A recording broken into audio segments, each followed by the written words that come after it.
Showiness, Wibu Happiness. Gimana nih kabar kalian? Yuk, balik lagi sama gua, Wibu yang bangga jadi Wibu ini di segmen Rangkum Cerita. Yang kali ini gue bakal bawain cerita dari Nageki no Bore lagi, sesuai sama apa yang lu minta dan ya sama apa yang lu request juga gitu. Seneng kan lu? Gue update cepet. By the way, gimana puasa kalian? Lancar kan? Lancar dong, ya elah, baru 2 hari. Masa nggak lancar sih? Oh iya, gue mau ngingetin ya buat lo yang belum nonton video rangkuman WN Nageki no Bore sebelumnya, lo bisa lah cek ke playlist karena di situ ada playlist dari rangkuman novel Nageki no Bore, atau ya lo bisa langsung cek deskripsi aja, di situ ada link dari playlist rangkuman novel Nageki no Bore. Ya, lo bisa nonton video sebelumnya dulu lah cuk, biar lo nggak pusing kalau langsung nonton video yang ini. Dan perlu gue ingatkan, yang gue bahas itu WN-nya, oke? Web novelnya, bukan light novelnya. Nah, cerita kali ini dibuka sama Cry tuh, yang balik ke tempat teman-temannya. Yang pas Cry sampai, dia langsung ditatapkan sama Lucia seolah minta penjelasan di situ. Lucia juga nanya ke Cry, dari mana aja lu? Cuma ya Cry nggak jawab karena dia yakin Lucia nggak bakal percaya juga. Terus Cry ngasih lihat artefak pedangnya kan yang dikasih sama Gav tadi tuh, dan itu bikin Luke tertarik banget, yang niatnya Cry emang mau dia kasih ke Luke. Cuma di situ Lucia sadar kalau artefak yang dikeluarin Cry itu mirip banget kayak artefak yang dimaling dari museum. Dan Lucia itu juga sambil ngasih lihat koran yang ngeberitain soal itu kan, dan ada foto artefaknya juga gitu loh di koran itu, emang bener mirip bahkan sampai ke pola-polanya. Cuma sarung pedangnya beda nih, makanya Cry keke di situ kalau itu beda. Apalagi di koran juga ada berita kalau pencuriannya itu gagal gitu. Yang Cry kira ya dia dapat artefak kembaran dari yang ada di museum aja gitu loh. Soalnya ya bukan hal aneh ada artefak kembar. Ya Cry nggak kepikiran lah kalau misalnya si Gav itu nuker artefak itu. Cuma ya pas Cry perhatiin lagi, dia sadar nih kalau sarung pedang yang ada di artefaknya itu bukan bagian dari artefaknya gitu loh. Karena seharusnya artefak pedang kayak gitu emang udah satu paket sama pedangnya, nggak dijual kepisah macam Lego gitu. Makanya ya Cry kepikiran buat ya udahlah gue ke museum langsung aja, gue pengen ngecek sendiri ini gimana sih maksudnya gitu loh. Dan ya udah habis itu Cry ngasih artefak pedangnya kan ke Luke tuh yang udah melototin terus dari tadi. Tapi ya Cry ngingetin Luke buat nggak asal nebas orang make pedang itu. Nah Luke sadar tuh kan kalau artefak pedang yang dikasih sama Cry itu susah nih buat dipakai sama Luke, karena Luke itu nggak bisa ngalirin sihirnya ke artefak itu. Tapi Luke itu juga ngerasa tertantang tuh karena ya dia mikirnya, oh ini latihan dari Cry. Dan ya udah habis itu Cry sama yang lainnya pada cabut lah kan ke hotel yang udah disewa sama si Tri. Dan biasanya si Tri kan kalau nyewa hotel yang agak mewahan tuh, atau ya mewah banget lah sekalian. Cuma kali ini hotelnya tuh biasa aja, makanya ya partinya Cry langsung ngecekin semua kondisi di hotel itu kan, mulai dari A sampai Z. Pokoknya nggak ada yang kelewat lah. Apalagi kan ini waktu deket-deket turnamen tuh, ya bukan hal yang aneh lah kalau rentan banget ada serangan di waktu-waktu kayak gini. Karena ya biar mereka nggak bisa ikut turnamennya, atau ada orang yang pengen ngambil tiket mereka ya kan, atau nanti ya pasti ada aja lah peserta yang pengen balas dendam ke mereka pas ya kalah itu. Ditambah ya mereka kan juga udah berurusan sama organisasi Kitsune yang kemungkinan mereka udah jadi buron dari organisasi itu gitu loh. Ya Cry paham lah kalau soal organisasi Kitsune karena kan dia sendiri yang ngurus Stream Aporkis sama Kecacaka. Tapi kalau soal serangan gara-gara permasalahan turnamen, Cry sama sekali nggak paham kan. Gue cuma nonton, ya ngapa gue diserang juga. Ya Cry masih mikir dia hanya menjadi penonton. Dan Cry nyari cara tuh kan, gimana sih caranya biar dia itu nggak diserang tuh. Yang pas Cry lagi mikirin itu, dia ngeliat keluar jendela yang tiba-tiba pasukannya Gav langsung pada datang tuh sambil ngomong, ada apa bos panggil kami siap melaksanakan perintah apapun darimu. Ya rombongannya Gav itu mikir kalau Cry manggil mereka. Setelah itu cerita berpindah ke rombongan Gav tuh yang dikasih list nama sama Cry, yang Gav pikir ya kalau itu misi pembunuhan tuh yang Cry kasih. Tapi ya ini list namanya banyak banget gitu loh, mana Gav juga kurang orang lagi. Makanya ya Gav ngestak tuh kan, dia sama sekali nggak kepikiran lah rencana yang bagus itu apaan. Tapi ya mereka itu yakin satu hal, kalau ini latihan dari Cry. Nah di lain tempat Cry sama teman-temannya lagi pada jalan-jalan tuh kan. Cuma ya Cry khawatir banget nih ngelihat Nis sama Luke yang semangat banget gitu, karena ya takutnya mereka itu malah ngerusuh gitu karena ya saking semangatnya itu. Apalagi ya suasana kota kan lagi rame banget tuh, ada beberapa nama gitu kan yang ikut turnamen yang lagi dipuji-puji tuh sama berbagai orang kayak Ansem, Luke sama Kurahi. Yang pas Cry denger nama Kurahi, Cry spontan ngomong kalau dia bakal dukung Kurahi, yang bikin Lis langsung kesel kan. Dia ngomong kalau dia bakal dukung dukung Cry yang diiyain aja sama Cry sambil ngebatin, ngapain lu dukung gua kan cuma nonton. Nah pas Cry sama yang lainnya lewat suatu bar kan, mereka pada masuk tuh ke bar itu, niatnya ya mau pada minum-minum tuh dan nyari makanan juga. Mereka ya belum makan malam lah soalnya. Tapi ternyata di dalam itu ada Touka sama partinya yaitu Torch Knight. Dan itu satu meja rame banget, berasa kayak pasukan militer. Dan Touka yang sadar sama kehadiran Cry itu spontan langsung diri terus teriak tuh, nyuruh semua bawahannya buat diri juga dan ngasih hormat ke Cry. Ya biasalah ala-ala militer gitu. Nah, Torch Knight adalah party yang tergabung di Clan First Step dan salah satu dari party pendiri Clan First Step. Salah satu keunggulan dari Torch Knight adalah koordinasi mereka yang bisa dibilang sangat sempurna karena ya mereka emang terlatih di medan perang. Dan Torch Knight itu setuju tuh buat gabung sama Clan First Step gara-gara Cry yang ngebantu keuangan dan perbekalan mereka, ya lebih tepatnya si Citri yang ngebantu. Cuma ya Citri ngomongnya ini perintah Cry, ini suruhannya Cry. Makanya Touka sama partinya itu pada hormat banget lah ke Cry. Tapi kan ya mereka sekarang ini lagi di bar nih, yang tindakan mereka ya itu malah menarik perhatian dong. Makanya ya Cry itu nyuruh pasukannya Touka buat udah duduk-duduk santai lah, yang spontan semuanya langsung pada nurunin tangan mereka tuh barengan kan, nuruninnya dengan tegas barengan tuh. Wah ala militer banget lah. Dan ya udah habis itu partinya Cry sama partinya Touka pada minum bareng dah tuh, yang semuanya ditraktir sama Citri. Dan ya Touka senengnya bukan main di situ, bahkan ya dia sampai nyuruh semua bawahannya buat berterima kasih ke Citri sama Cry. Dan Cry paham nih sama tindakan Citri yang kayak nganak emasin partinya Touka banget lah ketimbang party-party lain yang ada di First Step. Alasannya ya simpel, kelompok Touka itu lebih gampang diatur gitu loh, asal lu punya duit. Nah pas minum-minum itu mereka sambil ngobrolin banyak hal kan, kayak perjalanannya Touka, terus kok Touka bisa ikut turnamen bela diri. Dan Touka di situ ngingetin kan, selama dia nggak dibayar dia nggak bakal nahan diri di turnamen, bahkan sekalipun itu lawannya Cry. Yang Cry pikir kalau Touka lagi ngomongin soal Kurahi. Maksudnya gini, Cry kan ngira kalau dia cuma nonton doang nih, tapi orang-orang kok ngomong kalau Cry bakal ikut turnamennya gitu loh, kayak Touka, Lee sama yang lainnya. Yang Cry pikir kalau orang-orang itu menganggap Kurahi sebagai Cry. Karena emang ya Cry sama Kurahi kan benar-benar mirip nih secara look. Bahkan ya tulisan nama mereka pun hampir sama. Kalau orang miss dikit pasti bakal salah baca tuh. Makanya ya Cry itu menganggap ya orang-orang kalau bilang Cry pengen ikut turnamen, Cry ikut turnamen itu berpikir kalau oh mereka lagi ngomongin Kurahi. Nah Cry mikirnya kayak gitu tuh. Makanya ya Cry dengan sombongnya ngomong, yakin lu bisa, gue yang asli cukup kuat loh. Terus Cry di situ juga ngomong, gue sih nggak bakal ambil spotlight ya. Yang jadi spotlight itu ya teman-teman party gue lah yang pada ikut turnamennya itu.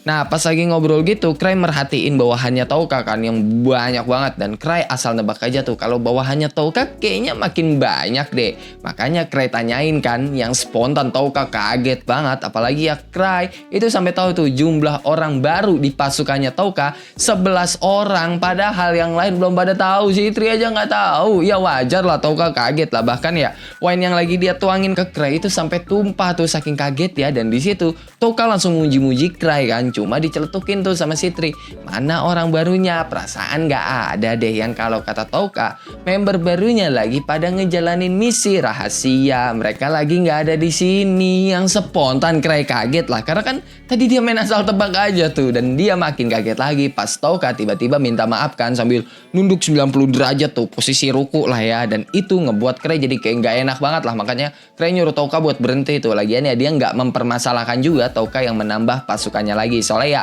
Torch Knight kan emang udah berjasa nih buat Clan First Step.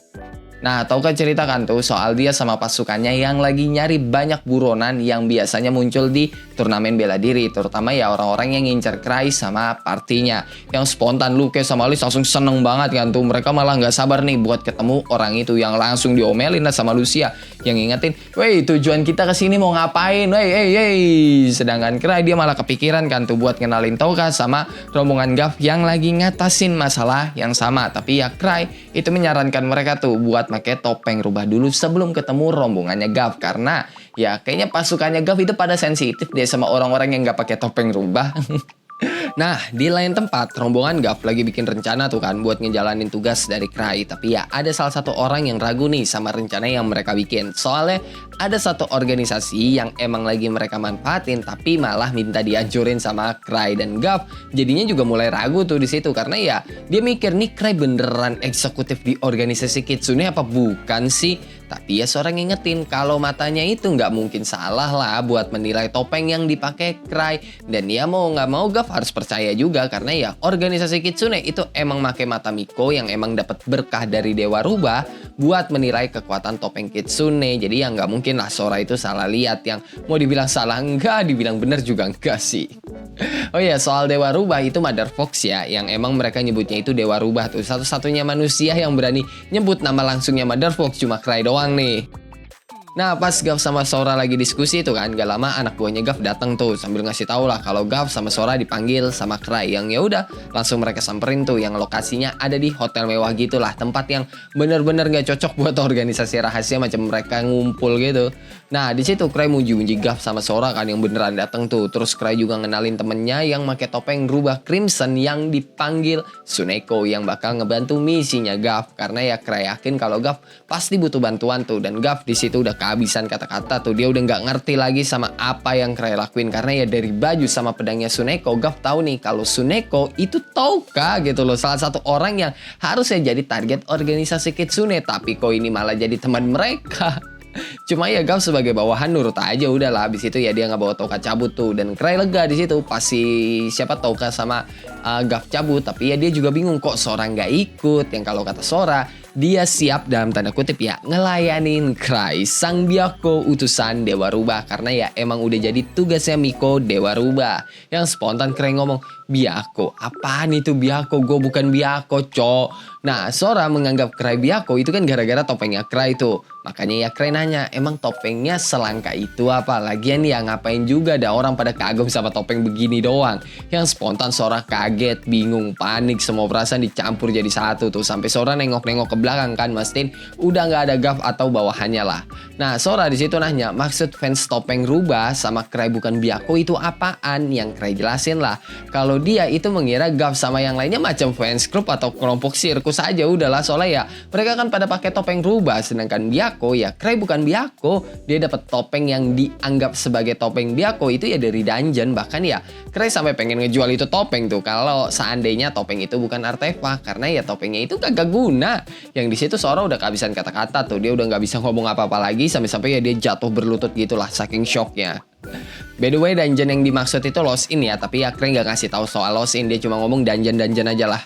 Nah, ngeliat Sora yang cuma diem doang begitu, Cry nebak pasti Sora salah bawa orang kan. Dan Cry itu ngoceh terus kayak nyuruh Sora buat minta maaf lah, jangan asal bawa orang lah, pokoknya banyak lah sampai bikin Sora stres. Cuma tiba-tiba Sora ngomong, Cry itu Byakko, fix Cry Byakko. Yang spontan Cry sanggah lah, tapi ya Sora tetap ngotot di situ. Dia ngejelasin kalau Cry udah dapat artefak topeng rubah yang sakral dari Dewa Rubah, yang artinya Cry udah diterima sama Dewa Rubah jadi utusannya.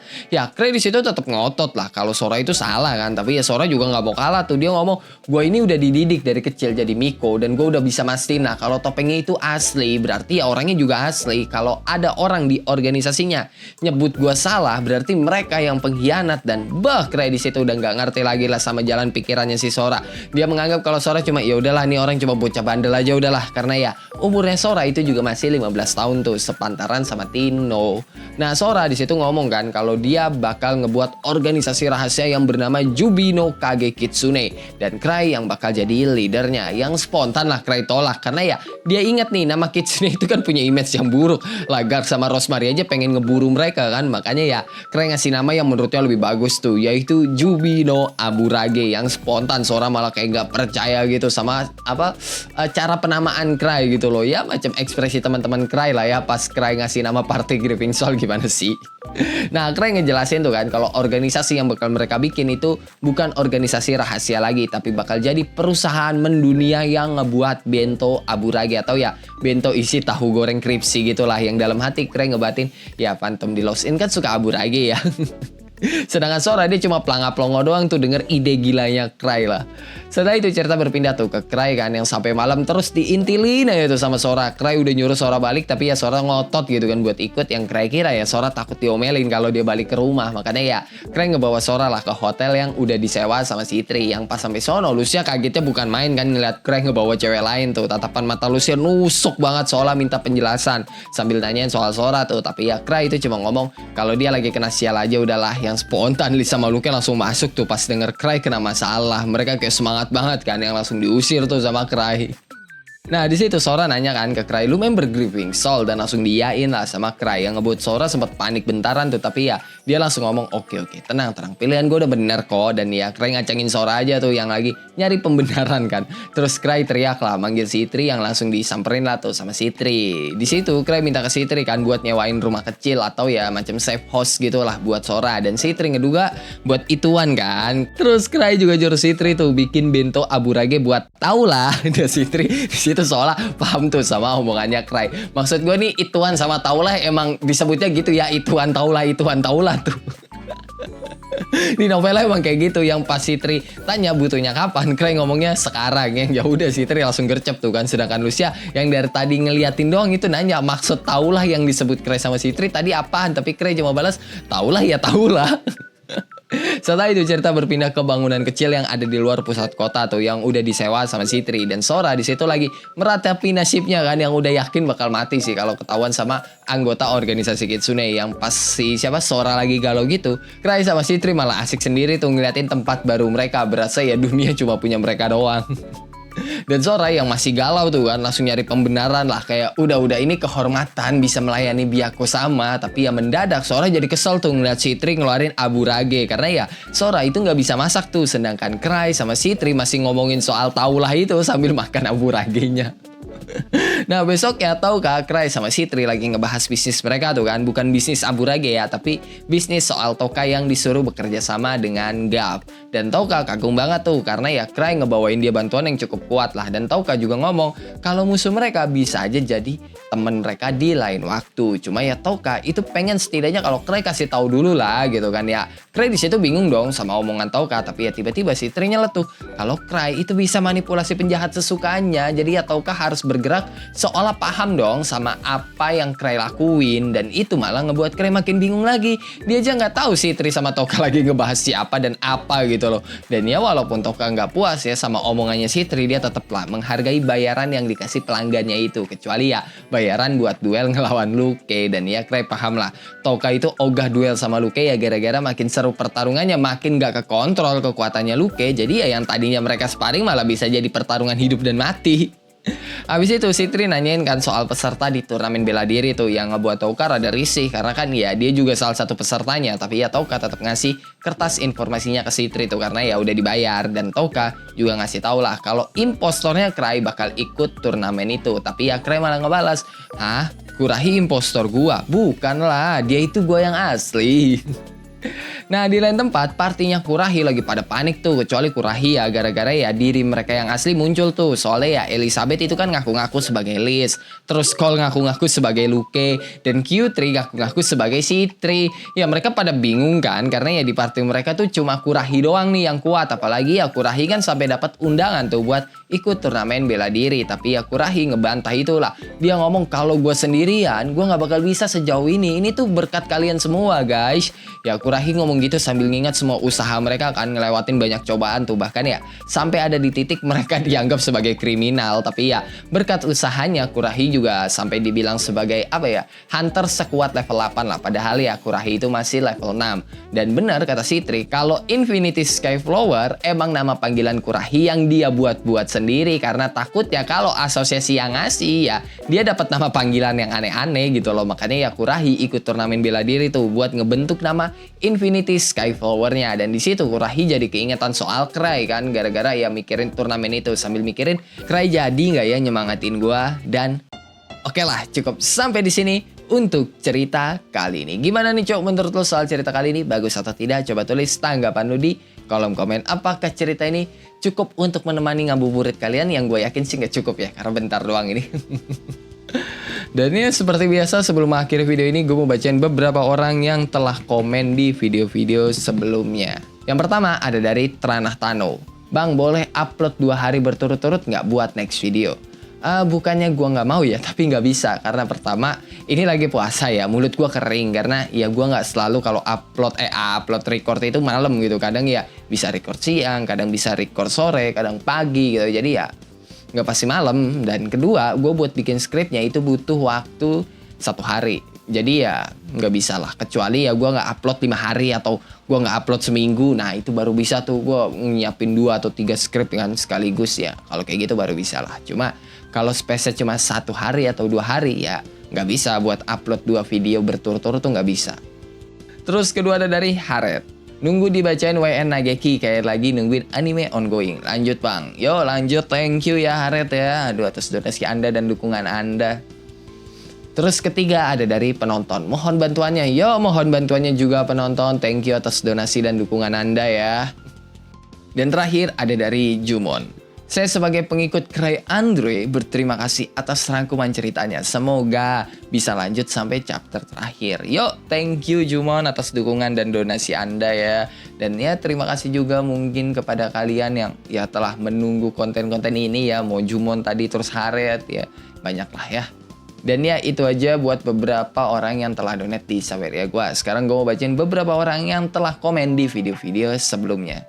Yang pertama ada dari Tiangge Pundi. Bang, bahas anime Pari yang MC-nya salah paham terus kayaknya seru. Enggak. Itu anime lu ngebuang akal sehat anjir. Enggak. Itu gue mendingan Cray anjir. Itu bapak-bapak sama Cray. Kok otaknya lebih jalan Cray gitu loh. Lu nonton anime Pari itu bener-bener ngebuang akal sehat pak anjir, kayak kagak make sense banget. Bahkan Cray aja masih bisa pakai otaknya gitu loh. Ini MC dari Pari om satu itu kagak bisa pakai otaknya. Gue udah males buat ngerti anjir. Kedua ada dari Mailani. Lambang yang ada di Miko kok mirip banget sama topeng milik Sister Fox. Ya jawaban simpelnya sih karena Lost In itu kan kuil. Dan kuil itu kan butuh Miko. Dan keluarganya si Sora emang secara garis keturunan ya Miko dari Dewa Rubah, Mother Fox. Sudah, sesimpel itu jawabannya. Terus ketiga ada dari Akhetaro. Kok jadi ngerasa agak kesel ya sama si Cray ya gak cari tahu soal tiket ya. Tapi itu kan yang bikin seru. Kalau Cray cari tahu soal tiketnya ya gak seru dong jadinya. Ntar Cray gak jadi kan buat ke tempat turnamen, ketemu sama Kurahi, Gaf, dan yang lainnya. Aduh. Ya emang kebiasaannya si Cray sih. Kalau dia kayak merasa udah tahu dia gak bakal nyari tahu lebih lagi lah. Emang udah kebiasaan bocahnya aja kayak gitu. Pinter doang, tapi kalau udah merasa pinter ya udah nggak mau nyari tahu. Gimana sih kayak orang-orang udah merasa dirinya udah punya banyak informasi, kayak malas aja nyari informasi baru. Kayak gitu. Dan terakhir ada dari Bayu Widakso. BTW anggota bayangan party Cray belum keluar-keluar. Ya Eliza itu keluar di volume 7 seingat pokoknya deket-deket Arts Yegdra lah si Eliza baru keluar. Ya begitulah ya kalau Eliza mah masih cukup lama lah. Dan ya itu aja buat beberapa orang yang telah komen di video-video sebelumnya. Yang kalau lu juga punya pertanyaan, pendapat, saran, requestan atau bacotan-bacotan gak penting lu bisa tulis lah di dalam kolom komentar. Kalau lu suka sama video kali ini lu bisa tekan tombol like. Kalau lu gak suka lu juga boleh dislike. Gue gak maksa lu kocok buat tekan tombol like. Dan selamat menjalankan ibadah puasa bagi yang menjalankan. Dan selamat berbuka juga bagi yang menjalankan. Sampai jumpa di video selanjutnya and bye-bye.